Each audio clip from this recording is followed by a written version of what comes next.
Hello, everybody. We are back for another interview with Ryan Lanz, the author of Silver Crystal and the Red Kingdom Saga. I did say, yeah, it's the Red Kingdom Saga, right?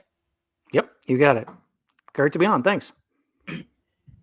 Thank you for being on, man. I'm so happy to actually get to talk to you for after you were nice enough to give me a review copy of Silver Crystal way back last year. And honestly, I know it did take me a while, but genuinely, I did have a good time. I think for me personally, the big problem is I have a hard time reading ebooks. Mm-hmm. But I actually want to go ahead and start and ask, how did the writing journey start for you? What would you say kicked it all off? And was it a story? Was it a story that inspired you? Was it just something? Did you like writing in school or something like that? I'd like to know. Sure, you bet. Thanks again for having me on. I appreciate it. And I know how you feel about the ebooks. I prefer print myself, although getting a little bit older, my eyes are getting a little bit more tired. So I'm actually trying to transition into digital books just for the font size change, if nothing else.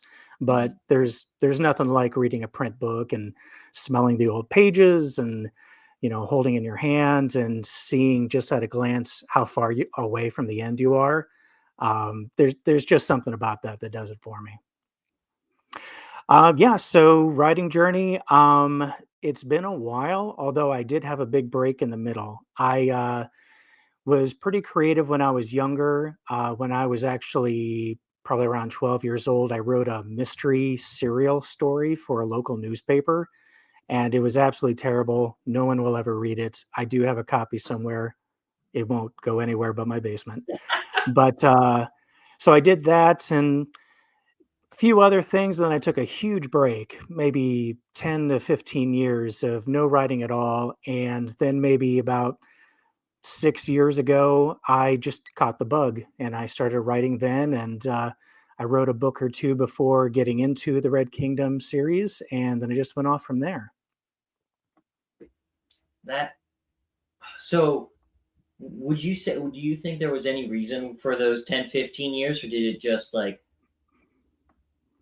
uh I wouldn't say there's a specific reason. No, I can't honestly think of a reason why. It probably never occurred to me back when I did some of that amateur writing, if you will, just kind of poking around at things. When I was even younger than that, I even hand drew comic books just to hand out to my friends, just little creative things like that. But I don't think it ever clicked to me that I can write something and put it out to the world and other people are going to read it and enjoy it, kind of thing, beyond just my friends and maybe my parents and such. I mean, I think especially in recent years that the opportunity has been brought in too. I mean, with Hmm. self-publishing just becoming a lot bigger, it's so cool to see so many new writers jump into the space, no? Yeah, for sure. I mean, there's been a lot of advancements recently. Um, and in some ways, there's never been a better time to be an author. And there is a lot of people in the space. So it's a good thing.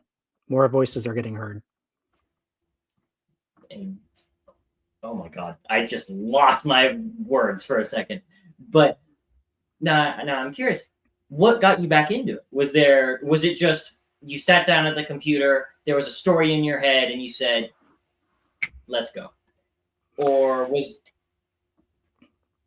there Yeah, something? there's probably a combination of that and a combination of other things that I was doing at the time and just not having a creative outlet and doing a lot of the same things every day and just needing something different.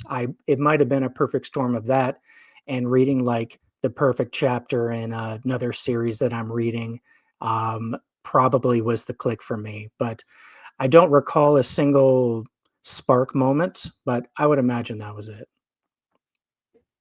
I mean, that's awesome. So I want to get into the process a bit. When you write down, or when you sit down to start writing, do you kind of just do you outline, or do you uh, just go off the seat of your pants? Do you just what is your writing process look like? I think that's a better question. Sure. No, that's a good question. I'm a bit of a hybrid between a discovery writer and an architect, whatever term that you like to use there. Um, what I like to do is I like to structure the major points that I imagine ahead of time, and then all the bits in between I like to leave with a little bit of or a lot of wiggle room on how exactly I get there. And I'm trying to do more of the type of structure where I imagine the final moment that I want to lead up to and then working my way backwards from there. Okay, so mostly you have like a big point at the end, and then you work towards that point, or do you write like from an end point and start going back? If I Uh, understood. the yeah, a bit of both. More so these days. My earlier books, I didn't plot that way. I plotted more so forward, where I was still aiming toward a specific goal, but less so where the main focus is at the end and then working backwards. And so these days, what I'm trying to do is more so the latter, trying to imagine what am I working toward, and then what are the steps along the way to earn that moment that it's all aiming toward. Okay. Mhm. All right. That's interesting. And so when you sit down to write, do you do it daily, or do you like is it a regiment? You sit down, you're gonna write 500 words, or you'll reach the end of this chapter. What does that look like? How does the sittings look like? Sure. Um, there's not really a specific point in a story or chapter that I like to end on for daily writing. I do have word goals I usually try to hit. Each day is a little bit different. Um, but when I'm done, I just stop exactly where it is. I finish the sentence, I would say, but that's pretty much it there.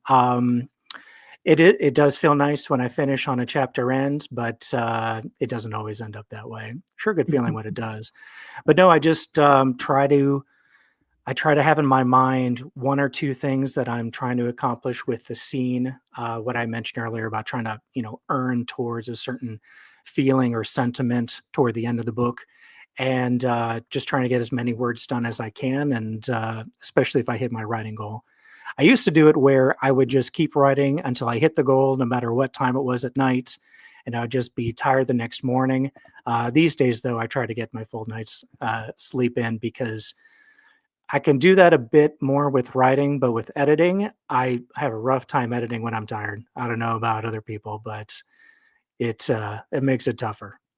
So now I'm thinking about it. What would you say is your favorite part of the process? Would you say it's the original draft, revisions, editing? Which one? Yeah, great question. Definitely writing. I'm along with Brandon Sanderson of editing is just it's the least fun part of the process. I won't say the worst because none of it really is the worst, but yeah, editing is it's more meticulous. It's a lot of error hunting, as a lot of people know. It's a lot of shaping things. It's a lot of I used the same word 3 times in the past 3 paragraphs, and I've gotten a lot better about that. Did a bit more in some of my earlier works, but a lot of things like that. So, yeah, I mean, a lot of authors would agree writing the first draft and just having that flow state and everything's coming out and just going straight down on the page, and there's nothing like it.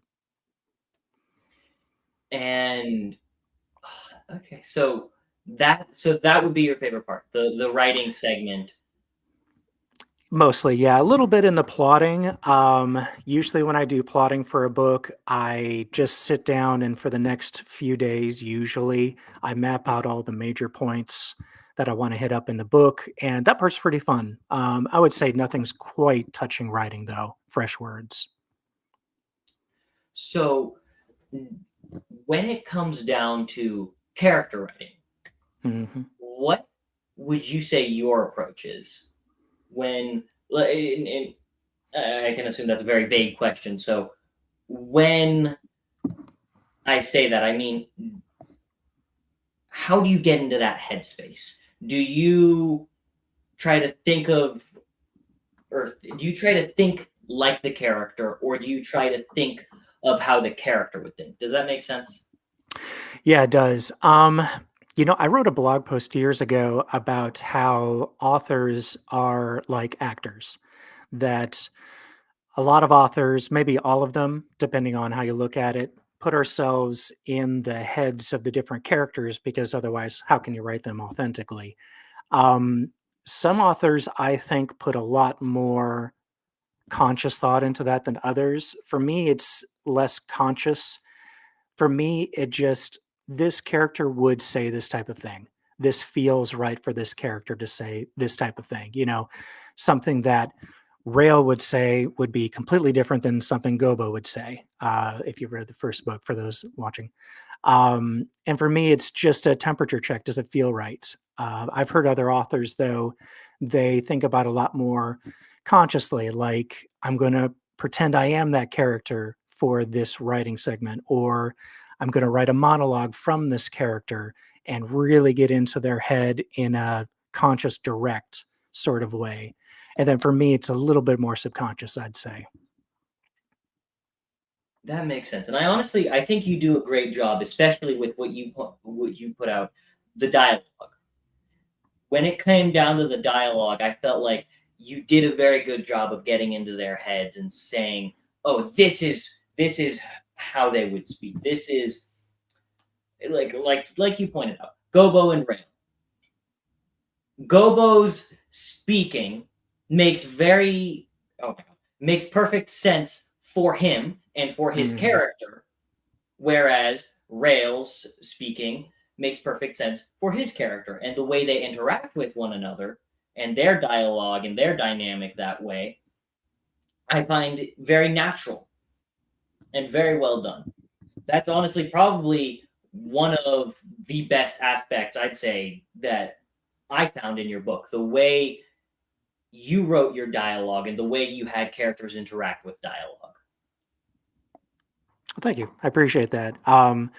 Dialogue is something that I always try to get down probably the most. Some authors lean a little bit more into different aspects of the book.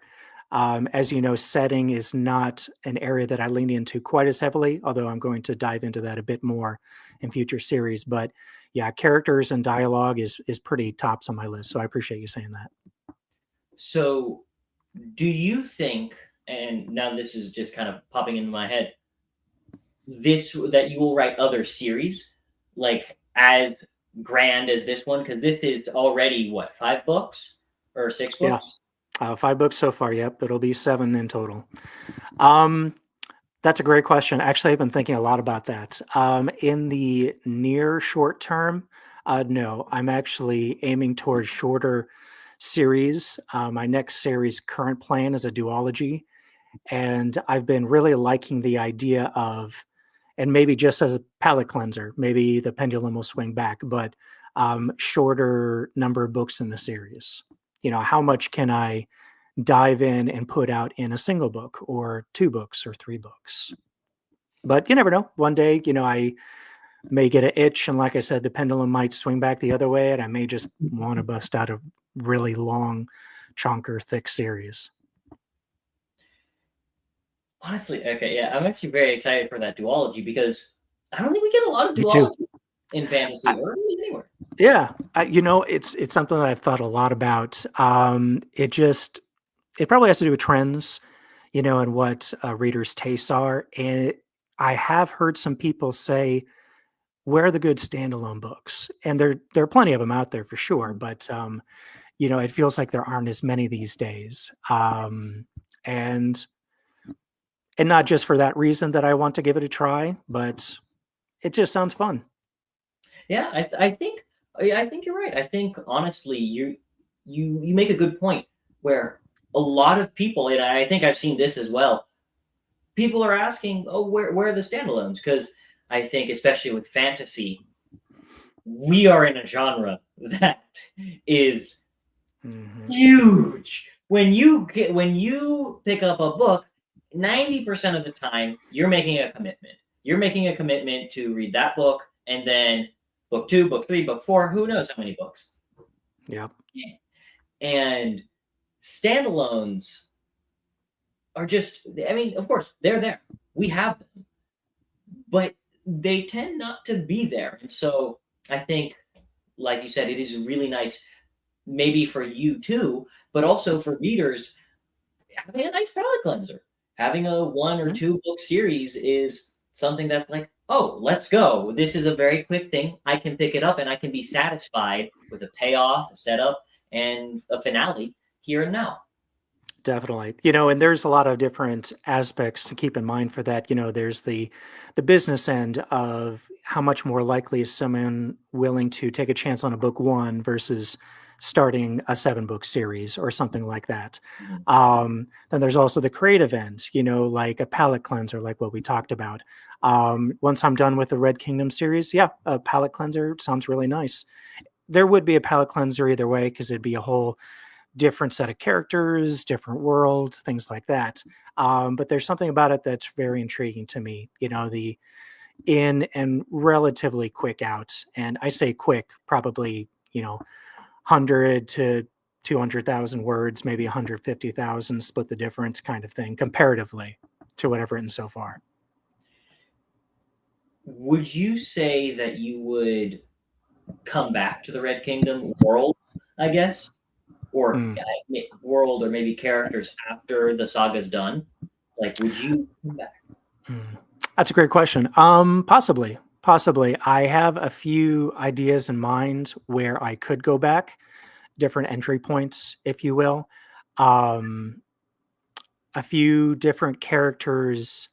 There's 1 or 2 different characters whose parents are alluded to in some of the books. A prologue of one of the books might be number 2, I believe. Um, Shows promise.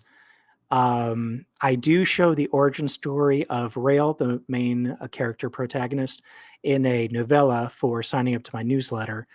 So that already exists, but there is a few different Genesis stories, if you will, of some different characters that would be fun. So possibly it might even be short stories or maybe a novella that may go out to a newsletter or something like that. It may or may not be a fully fleshed out book or series, but there's some ideas. It'd be fun. That's great to hear, especially because I do think there are interesting things here, and I'm sure that in later books it gets even more well developed through just developments and everything. There's a lot going on, that's for sure. That's exciting to hear, especially because the end of book 1. And I'm not gonna say any spoilers. I'm not gonna spoil anything. Was fun. That was fun. And no spoilers. I'm not saying spoilers, but Well, it was fun for me to write, that's for sure. I can imagine. I felt it was fun to read. Like, I think the last 50, 60 pages I just blew through. Mhm. It took I appreciate me. that. I mean, it was great. You did a great job. Thank you. I appreciate that a lot. Yeah, it was a lot of fun. The tempo changes a little bit after book 1, and it kind of expands. I think for future series, I'm going to plan out a little bit more how the tempo goes throughout the series because I'll have a little bit more wherewithal, more practice, if you will. Especially since if I'm writing shorter series. But yeah, the end of book 1 was a lot of fun. So would you? So actually, now I'm curious. Did you, from the very beginning, have in mind that this was going to be a 7 book series, or did you think it was going to be a duology, a trilogy, or Mhm. whatnot? That's a great question. I'm going to figure it on here. So book 2, I originally thought that was going to encompass, eventually turned into books 2 through 4. So there's something like 750,000 words I thought was going to be around 250,000 words.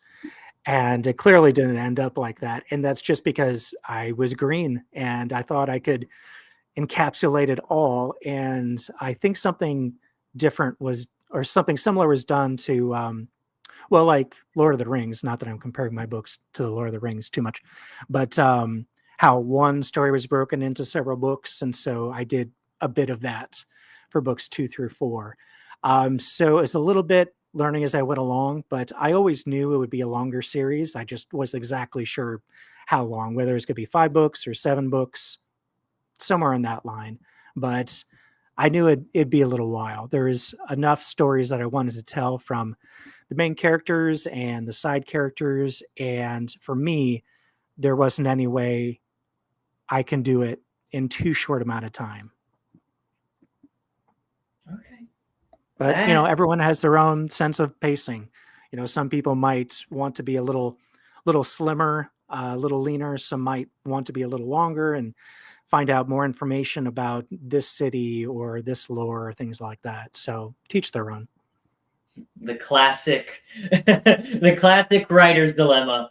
Oh, I think I'm going to do this in one book. I mean, how many authors have done that? I think George R. Martin did it. Oh, did he? I'm not I surprised. think so. Like with A Feast for Crows and A Dance with Dragons, he wrote it all as one book, and then went, "Oh, I guess I gotta." I don't think that's enough. I don't think I can do that in one book. I mean, Ken Liu, he wrote a 2,000 page book, and then the publisher said, "No, you cannot publish that in one volume. You can't do that. You have to split that. We physically cannot bind that." Yeah, physically makes a difference, how thick the spine is. And I think after a certain point, the pages just don't stay attached very well. So, yeah, that makes sense. Do you think, and maybe you did actually do this at some point, you would ever have a book that's like 1,000 pages? Well, for me, it gets a little tricky making a paperback beyond a certain amount of pages. I believe it's 750 on Amazon, to where I would need to use other channels. And even Ingram Spark, I believe, has a limit of their own. I want to say it's 1,000 pages. So, after a certain point, it gets a little tricky to do it through normal methods and normal channels of producing the print book. So probably not. But I also don't have too much of an inclination to make a book longer than what I've done before. Book 4 was 350,000 words, and that's a pretty good length for me. That's not. I don't have an itch to make them longer than that. So A little how shorter, even. maybe shorter. So what would you say is the shortest you're willing to go for a book, like a book? That's a really good question, because as I'm considering these slimmer books, if you will, and when I say slimmer, I mean comparatively, that's a question I'm asking myself a lot. I have a real itch to try to see what I can tell from a more limited scope story. And when I say limited, again, that's comparatively. So it might be like from the viewpoint of a handful of different characters rather than 50, if you will. But a slice of life story, if you will. I'm curious on what I can do with that. Like take a huge cast, like say the Wheel of Time, and then you have it from the viewpoint of Lan and learning about how he went through a segment before the main series starts. Things like that are really interesting me these days. So to answer your question, knowing how I'm not short-winded, probably 100,000 might be on the low end. I imagine it's probably going to be, closer to 150,000. But that's a guess. Who knows? And there's an audience for that too. I mean, with the pop off of slice of life fantasy stuff recently. Mhm. I mean, what was it? The Bookshops and Bone Dust, I think, is what it was called, or maybe that's book Okay. 2. Travis Baldtree books that got. I think they were originally indie published and they popped off as slice of life books and slice of life fantasy. And so, I mean, there's a lot of people who love that sort of stuff. So you definitely find a bunch of people who really want to do that or who want to jump on that bandwagon. Sure. And there's I guess a differentiation between slice of life and cozy fantasy. I think I would keep the same fantasy adventure tone personally, but just smaller in scope. And who knows, maybe I'll do different smaller scopes and maybe they all interweave in, a world of its own kind of thing. It's possible. But who knows, maybe it'll be even shorter than what I'm thinking. It just kind of all depends, but it'll be an adventure either way, I think. I mean, any kind of adventure is fun, yeah? Yeah. Now, what is how would you say you come to an ending for a book? Like, do you do you just keep writing and say, okay, here is a nice point. I think this is where the book should end. Or like you said earlier, here's a point I'm shooting for. Do you have that point and do you know that's your point for the end of a book? Like, because I remember you said books 2 through 4 were originally one book, and then they expanded. Yeah, for sure. So book 4 has a harder ending, if you will, than books 2 and 3 because I pre-planned that out long ahead of time. It wraps up a lot of loose ends in a very concrete way before it opens new ones for book 5. So 2 and 3 have less hard endings than the others, but these days, like for book 5, has a harder ending too. And I'm also planning that for book 6 and 7. So as I get in the series longer and have more practice, more pre-planned, firmer endings that tie up more and more loose ends is what I'm aiming for. So tying up all of the loose ends or most of them, except for the ones that are series wide, is what I'm aiming for, and then also hinting to a few that I'm opening up for the next book. It's the goal of what I'm aiming for, especially these days. Do you already have an ending for the Red Kingdom Saga in mind? Do you or have you had it in mind since the very beginning? Has that been your like final goal? Good question. Yes, I do have one final goal for sure in mind for the Red Kingdom that everything is going to be pointing toward. I definitely didn't know all the details of how it would get there from the beginning. I knew it's easy enough to formulate it, but the small details leading up to it, no, I didn't know at the time. And to be honest, I'm starting to think of now as I'm getting closer to the end. I'm working on book 6 right now. I'm toward the end of writing that. And so I'm picking up bits and pieces as I go along, kind of like a magnet that's being dragged along different nuts and bolts and it's collecting the pieces as it goes along. Like I know the magnet is going to get across the room, but I'm going to pick up a lot of elements along the way. Okay, so that's exciting then. So you're getting closer For and both of closer. us, yeah. Yeah, And for the both of us, because I'm discovering elements of it as I go along. Because, I'm halfway between, like I mentioned, between a discovery writer and an architect. So there is some discovery in that process. would you say that you enjoy the discovering more than the outlining, or do you enjoy them both Oh, equally? that's a great question. I think I enjoy them both. I think there's a kind of magic that happens in the discovery of it. I hate that word sounds kind of cliche a bit, but there's something special about knowing where I ultimately want to go and then finding the pieces for the bridge that I'm building as I'm going along. Like I'm halfway across the river and I find, oh, here's a second hammer or here's another board of wood that I didn't know was there. I'm going to use that and put it down. So there's a kind of magic to it that is probably the most fun, I would say. But it's also really gratifying to be plotting the story, building the structure of it, and then thinking of a solution to a problem I know is there, but I just haven't solved it yet. That happens a lot in the shower. I have a lot of shower thoughts. I love that idea. That hey, That's well, I'm that's the gonna second title to the episode. the shower thoughts. Shower thoughts. Would actually Now I'm curious. What would you say were the biggest inspirations? Can be movies, shows, books, games.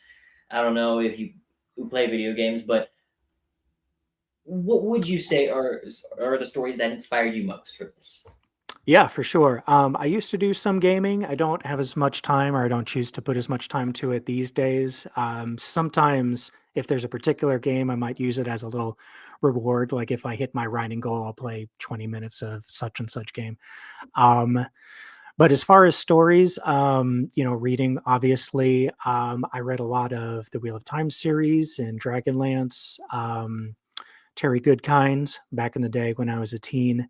That was a big inspiration for me. Although the way I write is fairly different than all of those in its own way.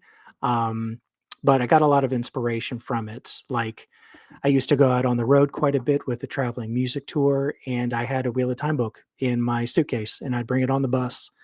And we would go to different cities, and every different city I'd go to is a new group, new setting. But the one constant that stayed the same was the book that I had in my pack. And that was something that was very meaningful to me. And so you would play as part of the traveling music tour? Yeah, singing. I was a performer. It's kind of like imagine a traveling off Broadway company. It's kind of akin to that. Oh, that's cool. So how long did you do that? How long were you hmm with that? Are you still About with? 5 years. It was quite some time ago. Yeah, about 5 years from 15, 16 to 22, 23 in that range. Oh, so So it some time ago. so you guys survived through the fun times. Yes, if it's what I think you're referring to, I was, I think 2 days from being, to flying to Europe, actually. So during when the pandemic kicked in. This was around, I was touring from 1998 to 2002, 2003, around there. Oh, oh, okay. I thought you said that you were doing it in from 2015 to 23. Oh, that was my age. Yeah, from when I was 15 years old to about Oh, okay. 22, 23. Oh, wow. So you were doing that. Oh, so Mhm, you were part of that from when you were very young. mhm, I yep, mean, okay. So like, yeah, formative years.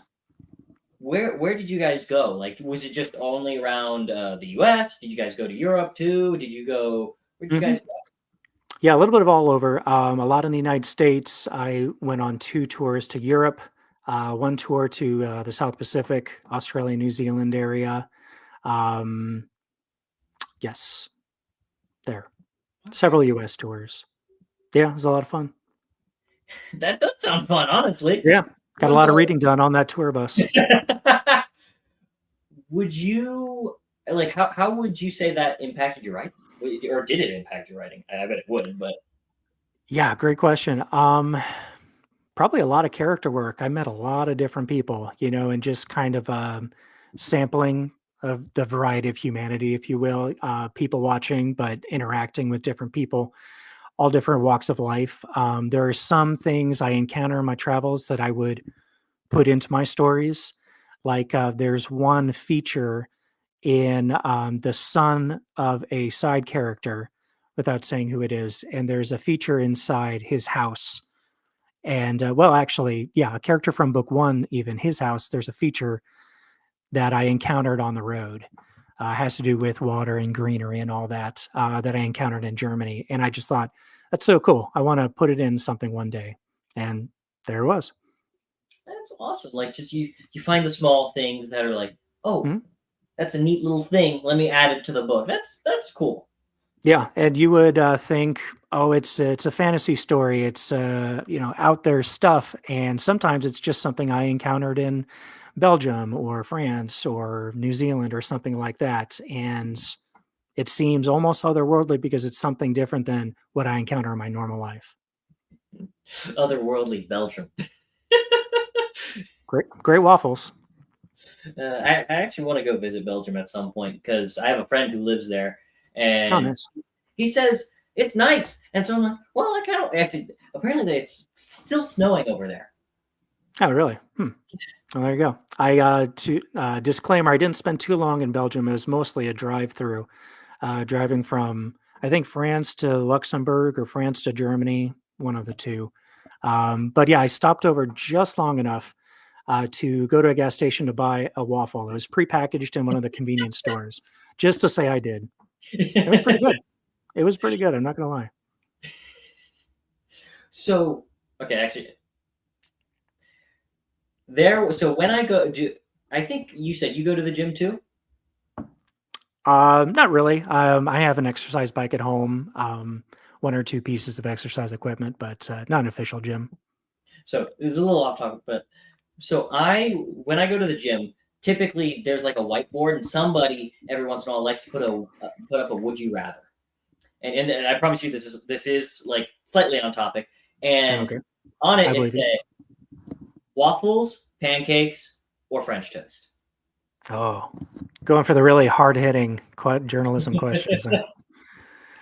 If it's posed to me, I mean, waffles is hard to beat. I mean, you have those little, cells to put the syrup in, and it holds them. Can't beat that. And then we have so much syrup. I always put too much. Honestly, it's terrible. And like I think so I have a friend. He came from Brazil. And actually I don't even know if it was him who said it. It might have been another guy. But they saw the syrup I put on my pancakes and they looked at me and they said, "Alex, what is that?" Oh no! I said So it's just syrupless pancakes over there, I know. or And I said, "No, no, put syrup on." And they're like, but that's so much. It's so sweet. How can you handle that? I said, that's the only way to do absolutely get some butter on there. But see, with waffles, you can have a different ratio of syrup and butter. You can even get blueberries and put them in the little spots it. in there. So it could be a whole different bite experience, from one corner to the other. Can't get that as much with pancakes because it flows away. You got to corral it with pancakes more. This That is is what your viewers tuned in for. exactly Yeah, got to know. because I mean, at the end of the day, it's getting to know you. It's a chat between the both of us. There you go. People want to see that. Hey, here you are. You're getting to Giving the learn people about what they want. likes waffles, pancakes, or French toast most. There you go. My wife does make some mean French toast, though. I will say that. So they are very good. Okay, then you got to send me some. Yeah, very, very fresh. She's been getting more into baking and sourdough making. So I'm pretty sure she's made sourdough French toast. Yeah, it's quite good. Oh, that's Yeah, fresh bread. And she made cinnamon rolls one time with sourdough oh, from dough. scratch. Yeah, yeah, completely from scratch. She's Ooh, fantastic at it. that sounds like fun, and It's especially fun to getting to eat. see it That's finished. It's like, ooh, uh, come on. well, that's my contribution to the project is eating it. So my part is fun.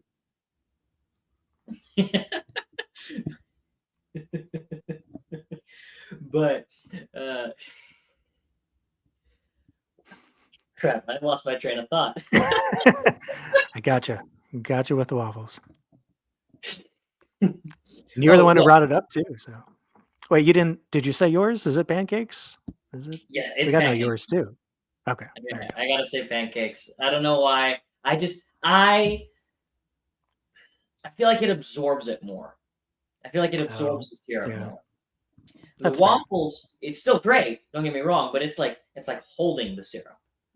It's like syrup Mm, plus the waffle rather than syrup in the waffle. Yeah. that makes sense. Yeah. I think you should do this. You should ask every person who comes on the same question, and maybe have a tally or something like that, You know, that's a year great end idea. I'm gonna make up like four. 2026 breakfast winner. That's a great idea. You know what? I'm gonna keep that. That Do is a it. great idea. I'm gonna Hey, keep. I'm gonna like have a board when people come on. I'm gonna bring it up here. I'm like, I don't know if I can. yeah, I don't want to cover up the Jeff Brown, but I'm gonna try and like put up a board mhm, right here. It yeah. says waffles, French toast, pancakes. Waffle for you, pancake for me. We go from Hmm. there, and I'll keep you I love it. posted. Yeah, it'll be like your thing, signature thing. And then eventually, I'm gonna have to stop changing it. I'm gonna have to change it from tallies and turn it into numbers. But we'll get there when we get there. Mhm. Yeah. There you go. You'll have to ask Chance when he's on, which his preference is. Oh, I will. I'm gonna get him back on. You know what? No, next week he's coming back on. I've decided. I haven't talked to him There yet, you but he's go. coming back on, and I'm making sure I gotta have the answer: pancakes, waffles, or French toast. There you go. I'm for it. Can't wait to hear it. But I wanted to ask before I went off on the tangent. What was your favorite place? What was your favorite place on the tour when you went touring? Mhm. What would you say was your favorite place? What did you enjoy most? What did you enjoy about it? Yeah, that's a great question. New Zealand is a top pick because I was there while the Lord of the Rings movies were being filmed, the Peter Jackson films. Uh, Oh, that yeah, that is a moment. So you were yeah, there in it was cool. history, like in the moment Yep. of making history. I was about an hour and a half drive from Hobbiton and didn't even know it at the time. And it was pretty cool. Like while we were there, the movies must have had a lot to do with the economy, or maybe it's in certain gossip circles or whatnot. Because I heard about how there's a movie being filmed and it's something to do with rings. I'm not even sure that I actually heard it's the Lord of the Rings. I might have, but I heard there's this big movie that's being filmed and it's on the South Island, and we'll just see how it goes. There are some people who are like, we're not sure how it's going to go, if it's going to be good, it's going to be bad, but we know something big is happening. And I went to the South Island, just the very top of it, for a hiking little venture when we had some time off. And a lot of it was being filmed much further south on the South Island, like the big scenic shots. Hobbiton was in the North Island. Um, but yeah, just heard a little bit of it. And I just think it's so cool that I was so close to it. That is awesome, in my Yeah. opinion. It's Like it's a beautiful country too. The scenery and very nice people. I really want to visit New Zealand for that reason, of course. Yeah. Because of course, scenery is beautiful, yada yada. Lord of the Rings movies are why we're really there. But Yeah. My wife actually is going there on a trip with a friend of hers, and she's going to be going to Hobbiton. They have tours there apparently, and another author friend of mine who has a lot to do with the Hobbit movie. She actually interviewed some of the people, the whole cast, the main people. I'm pretty sure she's been there before, and she says great things about it. So yeah, apparently you can walk along Hobbiton and I guess go inside some of the houses there, and it just sounds so cool. I want to go one day. that sounds so cool. All right. I hope you has It's a great time there. I hope so too. I mean, I want to go back and then, we'll both have experienced it when we do. But yeah, it's a long plane ride though, so be prepared for that. Hopefully Eh, you're a good sleeper on flights. Oh, I wish. I It's cannot sleep on flights, but I am used to long flights because I have family in Egypt. hmm, So every long flight once in a too. while, say it again. Long flight too. Oh yes, it's Mhm. like typically there's like a layover because that's cheaper. So we'll go somewhere in Europe and then we'll go to Egypt, and that ends up taking 15 hours minimum. And I Oh, I don't can sleep. imagine.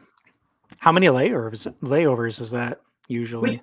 We typically take only one, two Oh, sometimes. I think yeah. on the last trip I took was well, that's a whole story actually because we were trying to get the passports together, and that day that I was supposed to go with the rest of my family, we learned, hey, if you have 6 months, and actually this is great thing that I'm thinking about it now because you should check this. If your passport is going to expire within the next 6 months, you can't go on any flights, even if it's only for a week. You maybe like domestically you could, but you can't go internationally. Just in case you're abroad when it expires, kind of thing.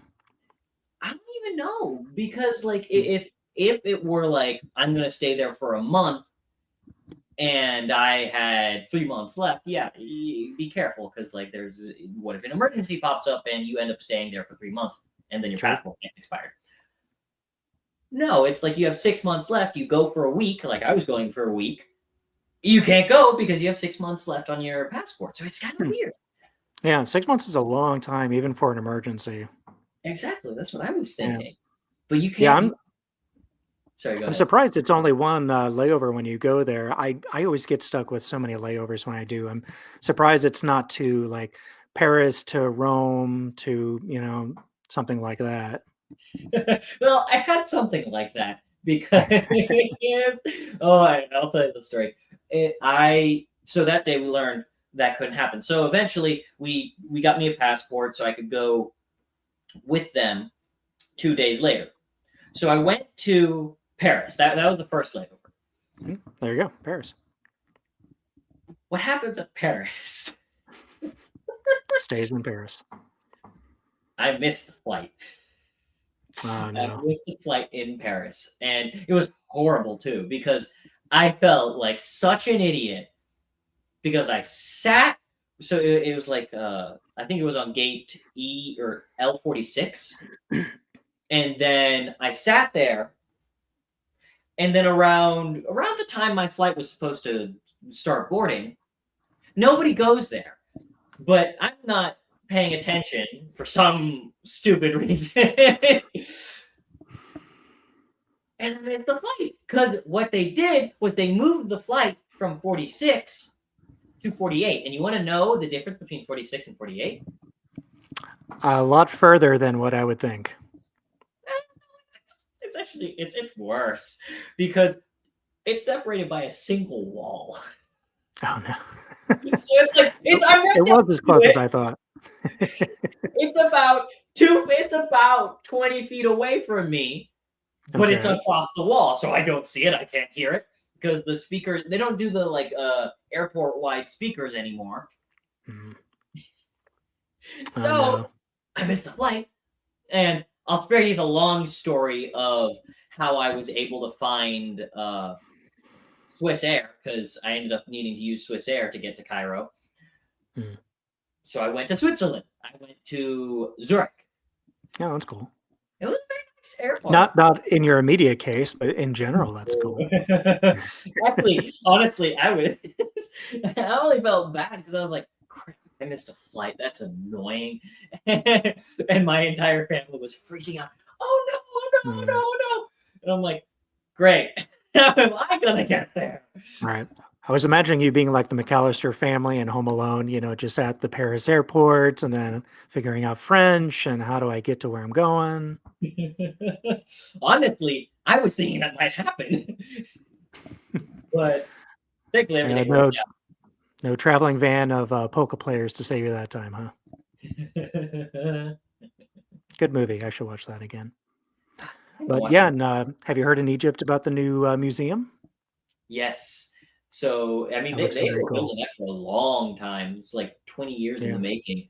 I Hmm. remember my dad was saying because he used to live there. He's not from there. His parents are from there, but he Hmm. lived there for 10 years. And he was there when they started building it. It's like, oh, they're gonna build this new museum. 20 years later, here we are, finally. Eventually, yeah. But it looks worth it. I mean, it looks like a beautiful piece of architecture and big enough and the space and the security to have big exhibits, I hear. Friend of a friend has gone to Egypt a few times and wasn't completed by then, but he said the sites are just really spectacular. Oh yeah, like the mosques. I ended up. I'm not very religious, but I did end up going to one of the mosques, and it is Hmm. gorgeous, like Hmm. I'm truly sure.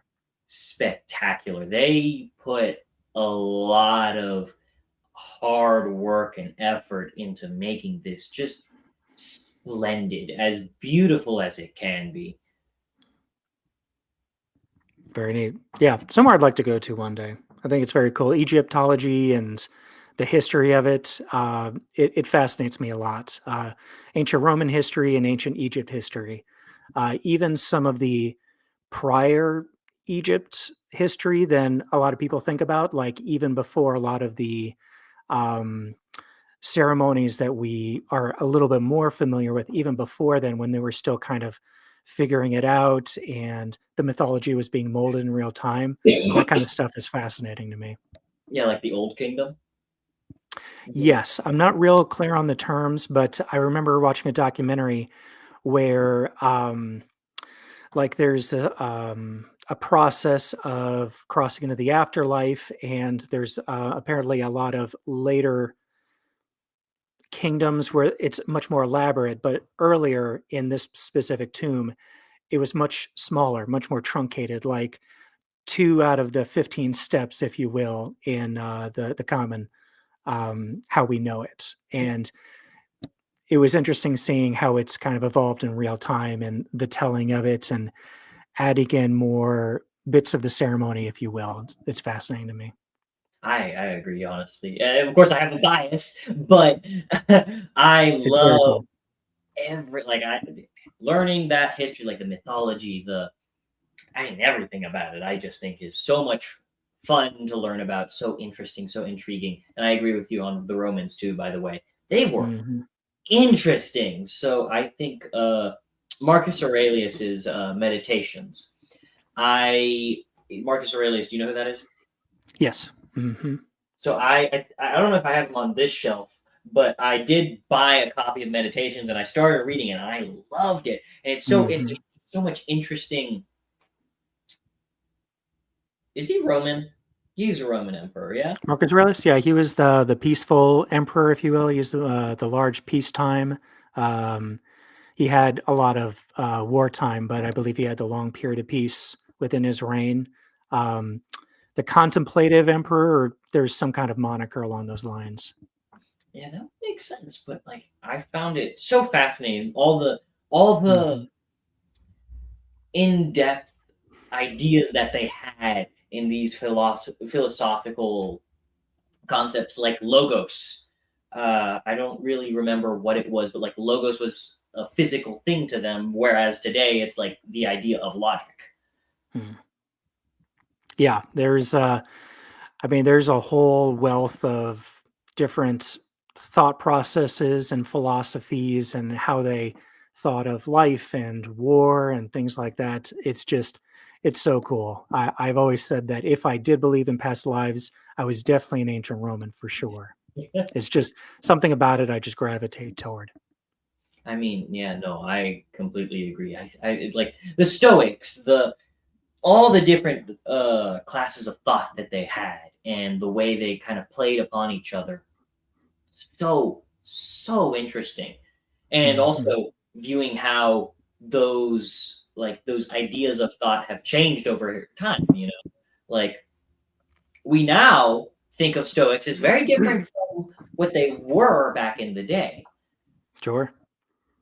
and I think it's Yeah, very and even some of their technology is fascinating too. Like technically, steam technology was invented during those days, and uh, early version of industrial revolution, industrial creating of mercantile products was started back then, and it's just fascinating. You know, if they had another few hundred years, what could they come up with? It's just so interesting to me.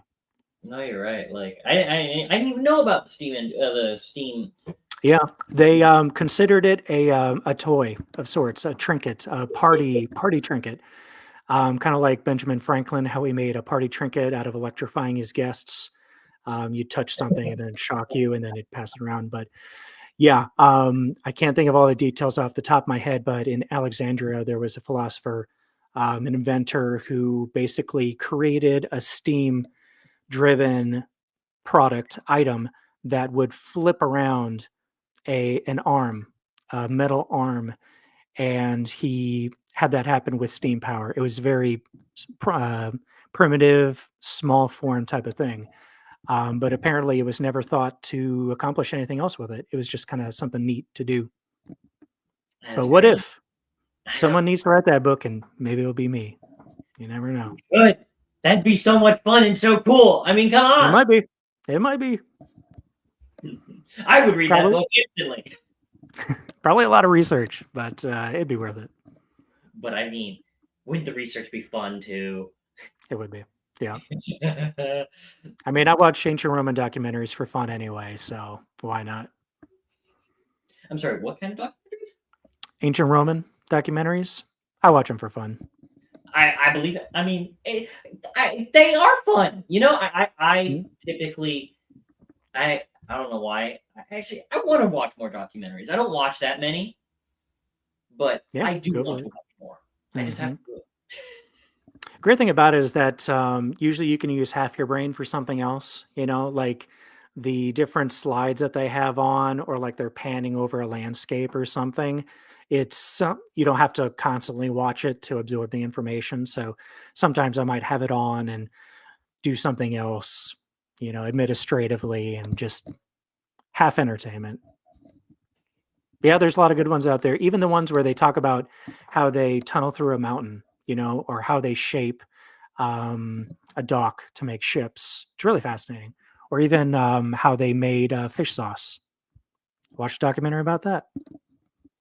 That does sound cool. Honestly, I remember when I was very young, I would love to see those videos that are like how we make crayons, how we make all Oh these yeah, like what was that called? Yeah, I think it was just how it's made. Maybe yeah, like there the might how be a it's better title I for think it. I think you're right. I think it is the how it's made and on like crayons, and I thought that was I so was just gonna cool. say crayons. Did you say that just before a second ago? And Because I had in my mind the crayon episode. that one, I just vividly remember as a kid, like I would watch it and it's like it's the coolest thing. Like Yep. that's how they make crayons. I don't know if they had like a connection with Mr. Rogers' Neighborhood, but I have a mental association between that show and Mr. Rogers. Either they were on one after another, or they had some kind of partnership or something like that. I think Okay, Mr. I'm not Rogers visited one of the sites of the episode. I'm not the only one then. I was like, I vividly think of Mr. Rogers and the Mhm. how it's made too. Like, they are inseparable in my mind. Like, I think there was like this show Yeah, that there's something about it. Fun it was fact, Mr. Rogers, you know that piano intro that happens da da da da da da when it comes in? They brought in a top-notch pianist who played it differently for every episode. really. Mhm. Yep, there's no 2 the same of intros.